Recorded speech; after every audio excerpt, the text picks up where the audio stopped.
The company I worked for appointed my boss's son as the new CEO. On his first day, he invited me to his office and said, "Your time's up, Grandpa. We need fresh energy, not tired old farts like you." I didn't argue. I just packed my files. 2 weeks later, the board invited me back. When the new CEO realized what was coming, he broke down and started crying. My name is Halmer Vext, and I am 71 years old. I live in the industrial city of Varnhold, where I worked for over 4 decades in the inventory and logistics department of Krenlock Industries. Remiel Krenlock, the new CEO and son of the man who founded the company, fired me on his first day in charge. Remiel, who was barely up to 35 years of age, summoned me to the executive wing, a place where I had rarely set foot during my entire career. He leaned back in his expensive leather chair and told me my time was finished. He said they needed fresh energy, not tired old workers like me. Then he smiled coldly at me. No thank you for my decades of service. No ceremony, no respect. Just a dismissal, as if I were some broken machine they were throwing away. I didn't argue with him or raise my voice. I quietly packed my personal files, removed my company ID badge, and walked out of that building. This never would have happened if Remiel's father, Cormand Krenlock, the founder of Krenlock Industries, were still in charge. Cormand, once the relentless force behind the company, began showing signs of decline late last year. What started as mild fatigue soon escalated into a series of strokes that left him partially paralyzed and bedridden. The board, faced with growing instability, urged a swift leadership transition. Against better judgment, Cormand appointed his only son, Remiel, as interim CEO, hoping bloodline would translate to vision. It didn't. Remiel took office with fanfare, but zero humility, eager to prove himself in a world built by a man whose shoes he couldn't fill. And that's where the unraveling began. As I grabbed my personal files and company ID badge and walked out of the building, I started thinking about all the sacrifices I had made for the company. While working for Krenlock Industries, I never chased titles, fame, or corner offices. I simply made sure every shipment, every invoice, and every inventory log was perfect and accurate. I was the quiet, steady hand that kept everything running smoothly behind the scenes. No scandals, no office gossip, no drama. Just numbers, boxes, and complete order in everything I touched. I never thought that decades of loyalty could be punished so harshly until the founder's son looked me in the eye and called me worthless. No acknowledgement of my 40 years of dedicated service to that company. But what Remiel had no idea about was the special agreement I had made with his father 25 years earlier. An agreement that gave me the kind of power that couldn't be fired away or erased from any computer system. The same boardroom that had applauded my exit was about to stand up and show respect when I walked back through those doors. Keep watching, because what happened when Remiel finally broke down and cried wasn't even the most satisfying part of this story. After the brutal termination, I just felt empty and completely numb inside. I sat alone in my small kitchen that evening, staring at the cardboard box filled with old invoices and dusty ledgers. These were things I had brought home from my office over the years. For more than 40 years, I had given Krenlock Industries absolutely everything I had. Early morning shifts, missed birthday celebrations with family, and even my physical health had suffered from the long hours. I never asked for public recognition or awards for my dedication. I never sought power or authority over other people. I just wanted to help build something that would last for generations to come. I stayed silent and patient, as other people with less experience were promoted above me. I trained fresh recruits who were half my age, covered shifts during holidays when others wanted to be with their families. I even took full responsibility once when a major logistics error nearly cost us our biggest client contract. I was the invisible engine that kept the entire operation moving forward smoothly day after day. And what about Remiel? I had actually mentored him once during his college internship program many years earlier. I watched him struggle through basic tasks with arrogance and a constant phone addiction that interfered with his work. I quietly corrected his mistakes and covered for his failures more than once during that summer. I never expected gratitude from him for helping him succeed, but I also never expected the level of cruelty he would show me decades later. Hearing him call me a tired old worker who had no value wasn't just disrespectful to me personally. It cracked something deep inside my heart and soul. After everything I had given to that company over 4 decades, to be tossed out like worthless trash felt like a betrayal of everything I had believed in. I wasn't angry immediately after losing my job, not at first anyway, but when I discovered my name had been completely removed from the company computer portal, when I found my retirement access had been deliberately blocked, when I realized that no one from my old office had even bothered to call and ask how I was doing, that's when my anger finally came. A righteous anger consumed me in the darkness of my apartment, where no one could see my pain or humiliation. But the moment that pushed me from heartbreak to firm resolve came 2 nights after I was fired so suddenly. I received an unexpected phone call from Brynella, who was my late wife's sister. She asked me if the terrible rumors she had heard were actually true. She explained that someone at the company had leaked a voice recording of Remiel mocking me publicly. In this recording, he was laughing with his new management team and saying that old Halmer thought he was completely irreplaceable. He called me a fool, who didn't realize he was just cleaning house and getting rid of dead weight. That phone call broke me in a way that no corporate memo or policy change ever could have. It wasn't just about losing my job anymore. This had become about my dignity as a human being. It was about being publicly humiliated and laughed at after a lifetime of quiet sacrifice and dedication to people who didn't deserve my loyalty. This wasn't going to be just about revenge against someone who had wronged me. This was about restoring what had been stolen from me through cruelty and arrogance. My respect, my identity, and most importantly, justice for the way I had been treated. I wasn't going to scream or shout or play childish games with someone half my age.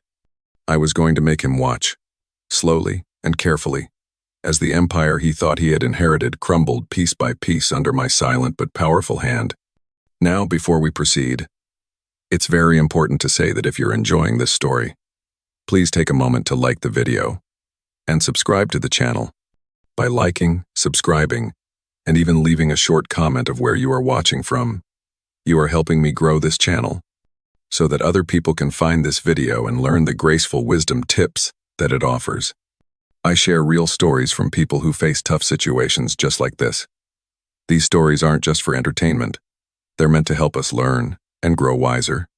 We can sometimes become vulnerable, and that's why it's so important to learn from the experiences and mistakes of others. Together, we can protect ourselves and protect each other through shared wisdom. Now, back to our story. So I waited patiently and quietly in my apartment. I didn't complain to anyone or seek sympathy from friends and neighbors. I just waited for the right moment to reveal what I truly possessed. What they didn't know, what no one at that boardroom table suspected, was the secret I had kept hidden for 25 long years. During the company's darkest financial hour, a few years after Remiel was born, his father, Cormand, had come to me in complete desperation. A massive warehouse fire had nearly destroyed Krenlock Industries before it ever had a chance to grow into the successful business it became. Investors pulled their money out immediately. Creditors were demanding payment, and the company was drowning in debt and legal problems. Cormand was facing complete financial ruin and the loss of everything he had worked to build. As one of the first employees who believed in the vision of the company, I made a decision that would change both of our lives forever. I loaned him every single cent I had saved over my entire working life up to that point. No conditions attached, no legal contracts demanded, just pure trust between 2 men who respected each other. But 1 week later, Cormand returned to my small office with a quiet proposal that surprised me completely. He offered me 15% ownership in the entire company. This ownership would be kept completely off the official books, managed privately through sealed legal documents, and protected under the strictest confidentiality agreements. Cormand wanted to ensure that if anything ever happened to him, I would have real power to protect the company we had both sacrificed so much to save. I placed all my ownership rights under Cormand's care and told him I didn't want to be on the board. I just wanted to keep working quietly behind the scenes. But if a situation came up that needed my involvement in company politics, I would definitely step in. We both shook hands and agreed. And since then, I never touched that ownership or used it for personal gain during all those decades. I never interfered with business decisions or demanded special treatment because of my hidden legal status. I let the younger managers run daily operations while I stayed quietly in my logistics department. I kept my mouth shut and honored the trust that had been placed in me by keeping those signed agreements locked away safely with my estate lawyer. The documents remained untouched and unused for 25 years. But they were always ready, if I ever needed them. When I was fired without proper cause and publicly humiliated in front of staff members I had personally trained and mentored, that's when I finally made the phone call that would change everything. Those legal documents surfaced like ghosts rising from the past. I didn't need to confront Remiel directly or raise my voice in anger. I didn't need to slam doors or create dramatic scenes that would embarrass anyone. Instead, I walked back into that same boardroom exactly 2 weeks later. But this time I wasn't entering as a retired employee with hurt feelings. I was walking in as a silent stakeholder with 15% ownership and full voting rights on all company decisions. The founder's signature on those old documents wasn't just faded ink on paper. It represented real legal leverage that could change everything. My lawyer called an emergency board meeting on my behalf. Most of the board members had absolutely no idea who I really was or what authority I possessed. When I walked through those boardroom doors, they looked confused and slightly annoyed at the interruption. But their expressions shifted dramatically from mild annoyance to complete panic once the legal documents were laid out before them on the conference table. I wasn't just a former worker with complaints anymore. I was a voice with serious legal weight, one that had been sleeping quietly for decades but was now fully awake. I made a formal motion to review the current CEO's job performance. This included Remiel's reckless termination decisions, his clear violations of company bylaws, and his toxic restructuring plans that were damaging employee morale and company reputation. The entire room went completely silent as they realized what was happening. A formal vote was called according to proper procedures. One by one, hands were raised around that table in support of my motion. Remiel was officially stripped of his authority as CEO. I want to be clear about something important. I didn't take his executive position for myself. I had never wanted that level of responsibility or public attention.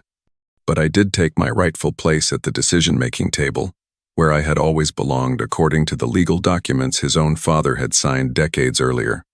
Remiel stormed out of that boardroom with red, swollen eyes and a face full of shame and humiliation. He had been completely defeated by the old man he had mocked and thrown away like garbage. And what did I do in that moment of victory? I straightened my tie, leaned back in my chair, and calmly addressed the remaining board members. I told them it was time to fix what Remiel had nearly destroyed through his arrogance and poor judgment. But the most unexpected part of this story happened 3 days later. Remiel came back to my office, but he didn't strut in like he had before when he fired me. He knocked softly on the door and slowly pushed it open. His eyes were red and swollen from crying. I had just finished reviewing new company restructuring plans when I looked up and saw him standing there. No expensive suit, no confident tie, just a broken young man standing in complete silence. He sat down across from my desk and whispered that he had spoken to his father in the hospital. Apparently, as soon as Remiel found out about the legal authority I had always held, he hurried to his father's bedside to share the recent developments in the company and confirm whether my claims were true. Remiel told me that when he informed his father about firing me, his father erupted in anger from his hospital bed.